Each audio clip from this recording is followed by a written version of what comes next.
His daughter was dying in his arms. He touched the sacred Baobab to save her. The tree healed her instantly, but it kept something in return. And what walked home with her that night was not her father. The village slept under a midnight hush. At its center stood the ancient Baobab, trunk wide as a house, crown rising like a broken hand toward the sky. Every villager knew the oldest rule: you do not touch it, not with skin, not even with your shadow. But that night, a man named Daren knelt beneath it, holding his daughter Mai. Her skin burned with fever, her breath trembled like a candle about to die. Elder Numa stepped from the dark, her eyes catching moonlight like river stones. "Daren, step away. The tree does not heal, it reflects. Its bark is a mirror, not mercy." He stared at his child's pale lips. "I have prayed, I have begged, she will not last till dawn." Numa's cane dug into the earth. "If you touch that tree, something will answer, but it will not be your ancestors." The fever stole another breath from my small chest. Daren placed her on the ground. His hand trembled over the baobab's bark. He whispered, "Then let the spirits punish me. Just give her breath." His palm met the tree, and somewhere behind him his shadow blinked. At first it was small, barely an odd flicker under moonlight. When Daren lifted his hand, the shadow stayed against the bark a moment too long, as if reluctant to let go. Numa gasped, "Foolish son." Mai coughed once, then again. Then suddenly she inhaled properly, the fever shivering off her skin. Her eyes fluttered open. "Papa!" Daren laughed, crying, "It worked! It worked!" But when he turned, his shadow did not follow.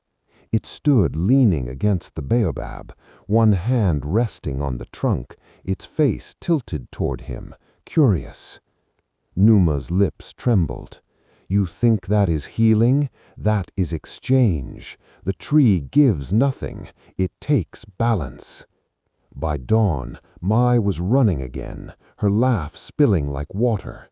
But villagers paused as Daren passed. Their eyes darted down, not at his smile, but at his shadow.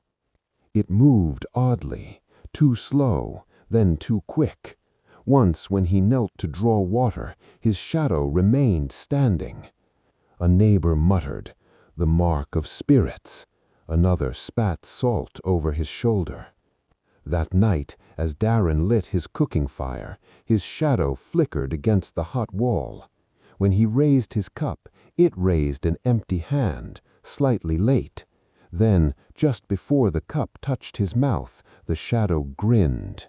He dropped the drink. Numa found him at sunrise, staring at the ground as if it expected it to split open.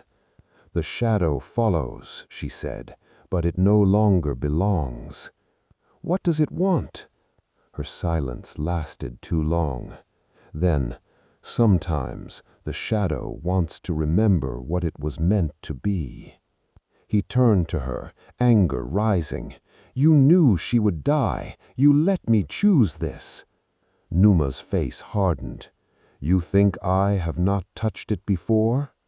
He stared. The sunlight fell across her, but no dark outline formed at her feet. Daren could not sleep.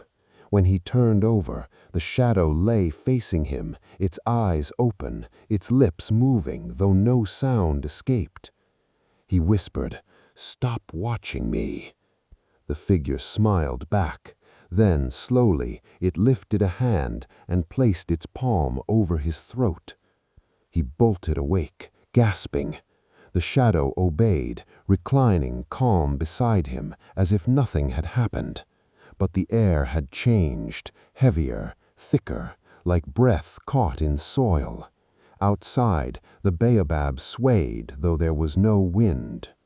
The ancestors ask only one thing of those who listen: share the story. A like, a subscribe, that's how legends survive.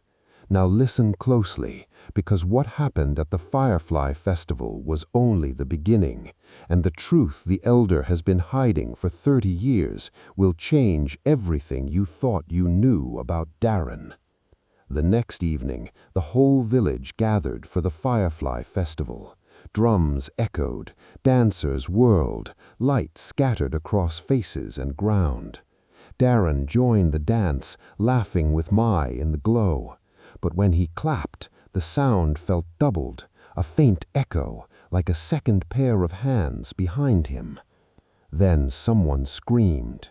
His shadow stood apart in the crowd, hands still while he moved, eyes reflecting the sparks. It looked directly at Numa and tilted its head, bored. The drums halted.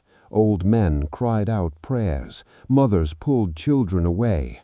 Daren stumbled back. "It is not me!" The shadow waved 3 slow times, though his arms hung limp. The villagers came to his hut with torches, demanding answers. "Destroy it! Bury the cursed man!" Mai hid behind Numa as the mob shouted. Numa raised her cane. "Silence!" She turned to Daren. "The Baobab does not curse, it reveals. The rot was in you long before tonight." "I touched it for love. If that is rot, then let me burn." He stepped forward. His shadow moved before him, breaking free of the ground entirely. It stood upright now, separate, a perfect dark twin, pulsing faintly like smoke trapped in shape. It spoke at last, voice echoing low and wrong. "You touched for love, then love me too." Numa led him back to the Baobab under heavy sky. "The tree shows your truth. If you wish to separate, you must meet its eyes. Speak your name, offer what is yours." Daren knelt. Mai clung to his shirt. "Papa, do not!" He smiled weakly. "It's okay, little one." He placed both hands on the bark. The shadow did the same on the other side, mirrored, beautiful, horrific. The ground hummed, the wind died, and suddenly Daren felt his heartbeat falter, one beat missing, lost somewhere in the hollow trunk. The shadow stepped forward into him, or maybe he stepped backward into it. For an instant, there was no difference. Morning. Daren walked out of the grove, arms steady, smile serene. Mai ran to him. Numa watched wary. He lifted the child. She is safe now. And indeed, she looked healthy, bright. But as the sun rose, his shadow behaved perfectly, too perfectly, no lag, no independent twitch, smooth, symmetrical. "Father, you look different," said Mai softly, "like you're shining." He ruffled her hair. "The tree heard our prayer."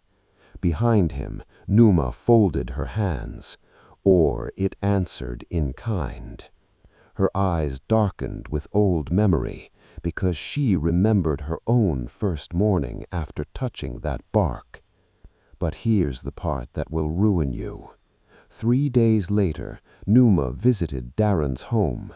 Mai ran outside to pick wildflowers. Numa entered quietly. "How do you feel?"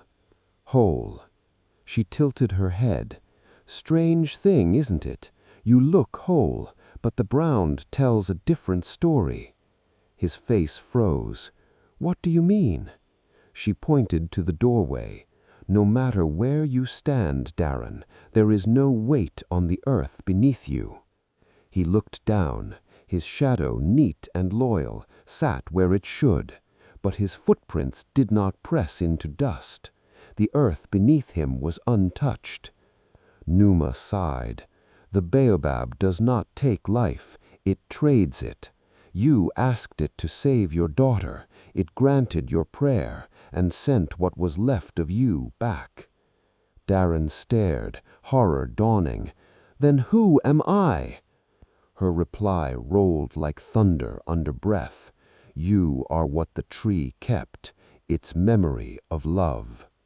As she turned to leave, the sun shifted, and for a brief second, her own shadow did not follow her either.